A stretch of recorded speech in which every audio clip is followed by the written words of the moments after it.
చేసి ఇప్పుడున్న గవర్నమెంట్ కు మేమంటే ఏంటిదో మా కేసీఆర్ గారు అంటే ఏంటిదో ఒక్కసారి మళ్ళీ చూపిస్తాము. చూడండి, చూసి ప్రతి దానిలో మా సీఎం గారు ఉన్నప్పుడు ఎలా ఉండే, ఒక్కొక్క నీళ్లు ఉండే, నిధులుండే, నిమ్మకాలు అన్నట్టుగా తెలంగాణ తెచ్చుకున్నాం. ఇప్పుడు నీళ్లు లేవు, కరెంటు లేదు, ఏం లేదు, పింఛన్లు లేవు. ముసలోళ్ళైనా ఎవరైనా ఘోరాది ఘోరంగా విలపించి బాధపడుకుంటా ఉండే పరిస్థితి ఎదుర్కొన్నారు. అయినా సరే మేము ముసలోళ్ళని అద్దంటున్నాం, కానీ వాళ్ళు కూడా వస్తారు. రేపు 6 లక్షల పై చినుకు జనాభా వస్తుంది. ఈ 25 సంవత్సరాలు నిండిన సందర్భంగా దీన్ని విజయవంతం చేసుకుంటూ మేము మా కేసీఆర్ కి ఈ మీటింగ్ మా కేసీఆర్ గారికి గిఫ్ట్ గా ఇస్తాము. ఇది చూసి కాంగ్రెస్ గుండెల్ల గుబులు పుట్టి ఒక్కసారి రేవంత్ ఏంటి ఇది కేసీఆర్ సీఎం లేకున్నా కూడా ఇంత జనం వచ్చిర్రు, ఇట్లా చేస్తుర్రు అని చెప్పేసి వాళ్ళ గుండెల్ల వణుకు పుట్టి ఒక్కసారి ఆలోచించే ప్రయత్నం కూడా చేస్తారు.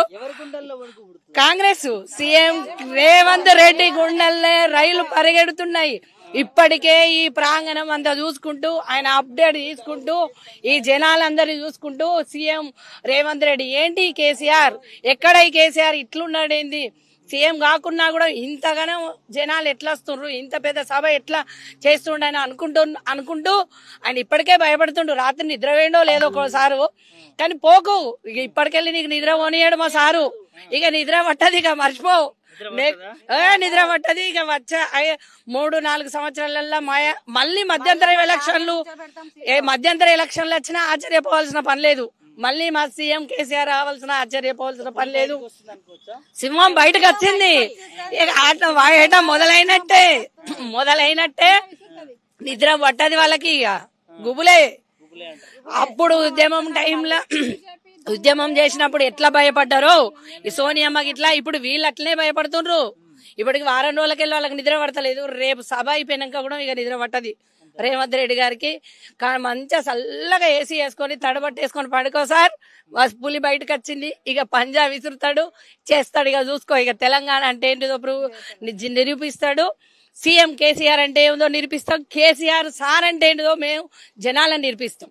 చూడు, జై తెలంగాణ. బీజేపీ దొంగలే రామక, కాంగ్రెస్ లంగలే రామక, నడువవే రామక, బీజేపీ నడవవే రామక, తరిమి కొట్టవే రామక, బీజేపీని కొట్టవే రామక, కాంగ్రెస్ ను తరిమవే రామక, బీఆర్ఎస్ వచ్చి తరుముతరే రామక. గులాబీల జెండలమ్మ అన్ని గులాబీ జెండాలు పట్టుకొని కాంగ్రెస్ ను బీజేపీని తరవడానికి మేము సిద్ధంగా ఉన్నాం. మా పాటని అంకితం. ఇవి ఎట్లా చూస్తున్నారు ఏర్పాట్లు కానీ ఇవన్నీ ఎట్లా అనిపిస్తుంది? 100% సక్సెస్ అయినట్టు ఇప్పుడు మేము ఆనందిస్తున్నాం. ఈ ఆనందంతో మేము ఇక్కడ స్టెప్పులు వేసినాం. అసలు మా ఆనందము ఆపుకోలేకపోతున్నాం. అసలు రేపు కాదు, ఇప్పుడే మాకు కేసీఆర్ వచ్చినట్టు మళ్ళీ సీఎం అయినట్టు మేము ఇట్లా ఊహించుకుంటున్నాం. 100% ఇక మాకు విజయం అంకితమైనట్టు అనిపిస్తుంది. విజయం అంకితం అయిపోయింది. ఇక రేవంత్ రెడ్డి గారు పని అయిపోయినట్టు మా కేసీఆర్ గారు మళ్ళీ ప్రమాణ స్వీకారం చేసినట్టు మాకు ఇక పరకొడతారంటారా, లోపల ఏడుస్తారు, మీదకి నవ్వుతారు. 100% ఏడుస్తారు. దడ పుట్టింది ఇప్పుడు, 100% దడ పుట్టింది. ఇక బాత్రూమ్ లోకి అంకితం అయిపోతారు వాళ్ళు. వాస్తవం చెప్పాలంటే బాత్రూమ్ లోకే, బెడ్ దాకా ఓరు మంచిగా ఏడమంటారు, బాత్రూమ్ లో అంకితం అయిపోతారు వాళ్ళు. 100% అక్కడే ఉంటారు, వాళ్ళ స్థానం అక్కడికే అయిపోతుంది. 4 గోడల మధ్య పరిమితం అయిపోతారు జనాలు. పాత రోజులన్నీ రజాకర్ల కారణం ఎవరు చూడలేదు, కానీ ఇప్పుడు ఈ కాంగ్రెస్ వచ్చినాక రజాకర్ల కారణం చూసినాం అనుకుంటుండ్రు. కేసీఆర్ ను పొడగొట్టుకున్నందుకు ప్రతి రోజు ఏడుస్తున్నారు. ఆ ఏడుపును తుడిచేసుకోవడానికే రేపు సభ విజయవంతం చేస్తారు. రాబోయే రోజుల్లో మళ్ళీ టీఆర్ఎస్ జెండా ఎగురుతుంది. కేసీఆర్ గారు ప్రమాణ స్వీకారం చేస్తారు. ఇది 100% అందరి మాట, నా మాట చెప్తున్నాను. నవ్వు కదనమాట. అసలు ఇప్పుడు సంవత్సరాన్నే ఓర్చుకోలేకపోతాను. 3 సంవత్సరాల దాకా ఎవరు ఆగరు. రాళ్ళు చేతిలో పట్టుకుంటున్నారు అందరూ. రాళ్ళు పడితే రక్తం వస్తాయని కోడిగుడ్లు పట్టుకోవడానికి సిద్ధంగా ఉన్నారు విరక్తితోటి. ఇప్పుడు కోడిగుడ్లు ఎందుకంటే స్మెల్ వస్తాయి, ఈ పాలన కూడా అట్లా స్మెల్ వస్తుంది, అంత కంపర కొడుతుంది. అదే విధంగా కోడిగుడ్లతో సన్మానం చేస్తారు రేవంత్ రెడ్డి గారికి. అది చెప్పుడు మటకే అంకితం అవుతుంది. చేసేది ఏం లేదు, వాళ్ళు చేతలలో లేదు, గ్యారంటీలలో చేసింది ఏం లేదు. వాళ్ళు ఇంతవరకు ఏమి కూడా ఇయ్యలేకపోయినారు. హామీలు, ఉచిత హామీలు మాత్రం ఇస్తున్నారు. ఎందుకంటే నోరే కదా, అంటే ఏం పోతుందిలే, మనం వచ్చే వరకు చూసుకుందాం అనుకుంటారు. వాళ్ళతో ఏది సాధ్యం కాదు. అసలు వాళ్ళకి ఎక్కడ పోతే అప్పులే ఉడతలేవు, వాళ్ళ మీద నమ్మకమే లేదు. ఎవరంటే సూట్ కేసు దొంగ అని అంటున్నారు పాపం.